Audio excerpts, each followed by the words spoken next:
48 hours after the rocket strike which hit the al-ahli Baptist Hospital in Gaza, there is still confusion over who done it. There is some evidence which is available in the public domain. Both CNN and BBC have done separate investigations into who was behind the hospital strike. There are conflicting claims. Hamas says it was Israel with one of its famous airstrikes.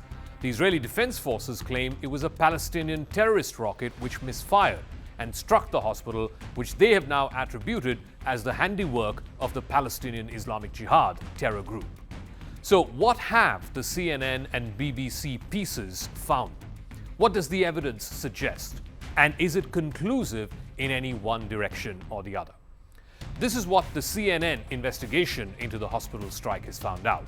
They have spoken to US intelligence leadership, and this is what they are inclined to believe bases their own assessments, independent of what Israel is claiming.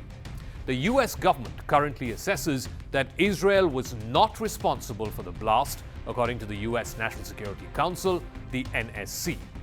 President Joe Biden, who was making a high-stakes visit to Israel just a day after this hospital blast, told Israeli Prime Minister Benjamin Netanyahu that the damage at the hospital appears as though it was done by the other team, not you. But there's a lot of people out there who are not sure, so we've got to overcome a lot of things, Biden added. The National Security Council has come to this assessment according to CNN. Intelligence indicates that some Palestinian militants in the Gaza Strip believed that the explosion was likely caused by an errant rocket or missile launch that was carried out by the Palestinian Islamic Jihad, or the PIJ. The militants were still investigating what had happened. This, according to the NSC spokesperson, Adrian Watson. American intelligence officials also told CNN that the initial evidence gathered by the US intelligence community suggests that the hospital strike came from a rocket launched by the Palestinian Islamic Jihad and not from an Israeli airstrike. Now, among the evidence that they have looked at is a blast analysis which suggests that this was a ground explosion rather than an airstrike that hit the hospital. There was no single big crater that was wider than 3 meters in the aftermath of this attack, which suggests that there was a bomb or an airstrike from air to ground through a missile. Rather, it was from the ground. There was extensive fire damage, there was scattered debris, which seems to be consistent with an explosion that starts from the ground level up and not from the air to the ground. Now, that analysis is just one data point which has led intelligence officials to incline towards their assessment that the attack on the hospital was a rocket launch gone wrong. Similarly, a BBC report tried to find out who was behind the blast, looking at video footage, still imagery, and other evidence, including eyewitness accounts. In addition, a BBC journalist also got access to the blast site in northern Gaza, where there is limited access. The explosion at the hospital happened around 1900 local time on Tuesday night. A 20-second video which circulated on social media showed that the blast was the first significant piece of visual evidence to emerge after the incident. Now, if you look at that video, you can hear the sound of a rocket, almost like a whistling sound, followed by an explosion and then a huge fire. Then there was live footage from the Al Jazeera channel, which aired at 18:59 local time, just a minute before the bombs went off, which showed a bright light rising in the skies above Gaza.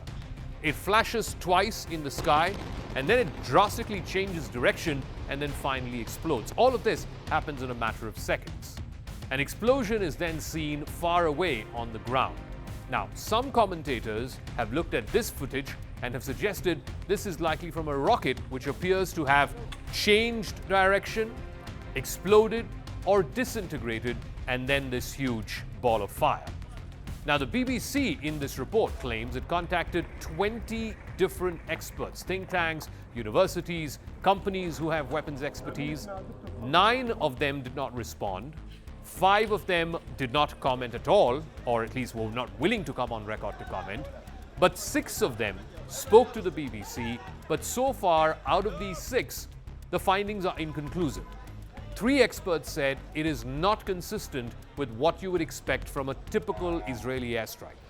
Now, one expert who spoke to the BBC and has been quoted in this report, he says the ground explosions appeared to be small, meaning that the heat generated from the impact may have been caused by leftover rocket fuel rather than an explosion from a warhead which is mounted onto a missile.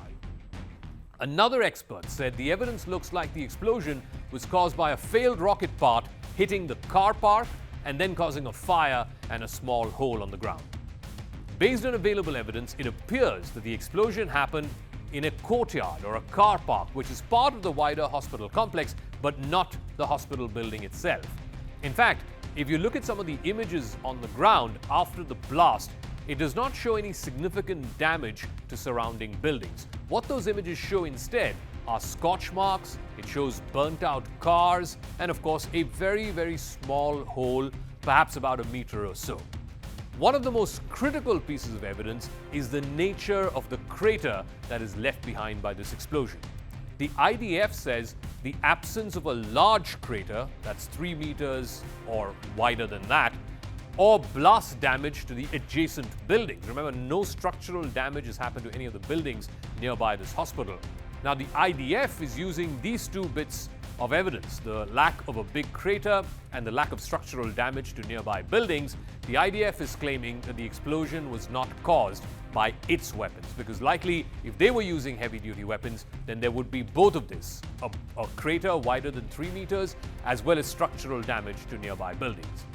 Another very important part of the missing evidence is missile fragments. Now, normally when rockets are fired, either intentionally or if they crash inadvertently, they are often identifiable by the wreckage that they leave behind, the kind of shell and the shrapnel that you will see all around. That can be then used to determine what kind of rocket it was, who likely fired that rocket, and from where. But in this case, the BBC report says they have not seen, at least from the pictures that are available on open source, they have not seen any wreckage or any fragments or shrapnel left behind by the rocket. Now, it's also important to note that as well as the physical fighting that's been going on for the better part of the last almost 2 weeks now between Israel and Hamas, this conflict is also playing out as an information war on the internet.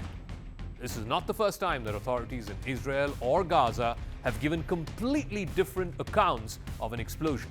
And sadly, it may not be the last. What is being missed in the fog of war is authentic, reliable, and some would say conclusive information.